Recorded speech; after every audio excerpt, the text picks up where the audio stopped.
श्री कृष्ण जगत के स्वामी हैं। वह कण कण में निवास करते हैं। छोटे से छोटे जीव के हृदय में ईश्वर का वास होता है।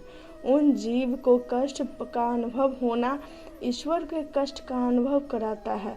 अर्थात किसी जीव को कष्ट देकर अपने ईश्वर को खुश कैसे देख सकते हैं। कृष्ण अपने भक्त को कर्म का मार्ग दिखाना चाहते हैं। वह कहते हैं कि अपने कर्म समाज के प्रति, मानव कल्याण के प्रति केंद्रित करते हुए करो, बाकी फल का चिंता मत करो। उन सभी कर्मों को मुझे समर्पित करो।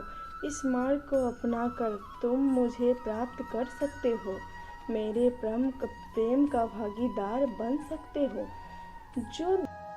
जो दुष्ट लोग होते हैं वह कठोरता से ही मानते हैं।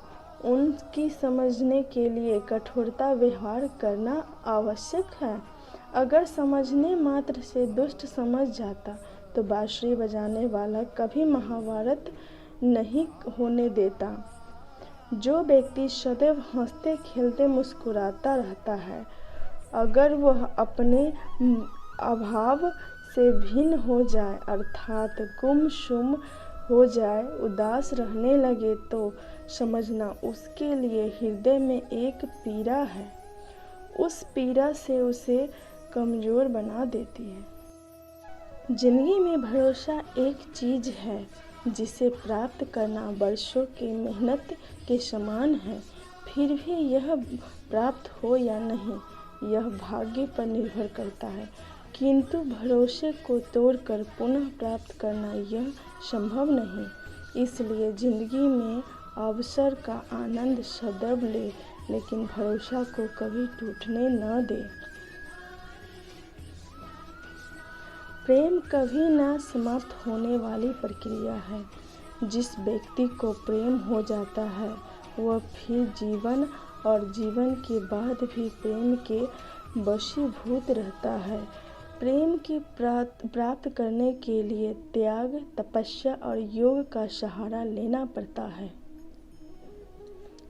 जो व्यक्ति अहंकार से भारी हो जाता है, जिसमें अभिमान भर जाता है, वह उस पत्थर की भांति हो जाता है जो भारी होने के बावजूद भी नदी की धारा में डूबकर अपना अस्तित्व खो देते हैं। जो व्यक्ति अपने अहंकार से भारी हो जाता है, जिसमें अभिमान भर जाता है, वह उस पत्थर की भांति हो जाता है जो भारी होने के बावजूद भी नदी की धारा में डूबकर अपना अस्तित्व खो देता है।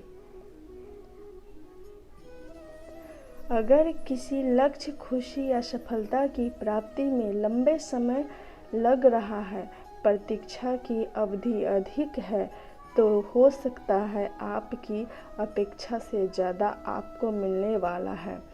अपने कर्म पर अडिग रहिए और विश्वास रखिए उस ईश्वर पर जो आपके कर्म की परीक्षा ले रहा है। जो विधाता के लेख में होता है उसी का फल हमें मिलता है। विधि का विधान को स्वयं ईश्वर भी नहीं टाल सकते। जिस प्रकार राधा से कृष्ण निरछल भाव से प्रेम करते थे, प्रेमिका के भाव से मीरा कृष्ण की पति मानती थी, मगर विधि के विधान रुक्मिणी के साथ लिखा था जिसे स्वयं विधाता भी नहीं टाल सके।